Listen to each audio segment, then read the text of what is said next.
आले आले आले बहिणींनो, आले 1500 रुपये आले. तर तुम्ही सर्वजण 1500 रुपयाची वाट बघत आहेत. जून हप्त्याच्या 1500 रुपयाची वाट बघत आहेत. तर सर्वात मोठी खुशखबर आली. जून हप्त्याचे जे काही 1500 रुपये आहेत ते तुमच्या खात्यात आता येणार आहेत.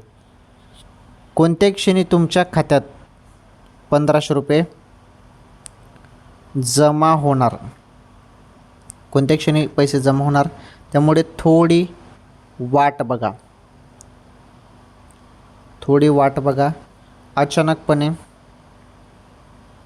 अचानकपणे पैसे तुमच्या खात्यात येणार आहेत. जास्त तुम्हाला वाट बघण्याची गरज नाही, थोडी वाट बघा आता लाडक्या बहिणींनो. तर अचानकपणे कोणत्याही क्षणी तुमच्या खात्यात आता 1500 रुपये येणार आहेत. कारण वेळ झालेला आहे, ते जून हप्त्याची वेळ झालेला आहे. जून हप्ता कधी पण तुमच्या खात्यात आता येऊ शकतो. ओके.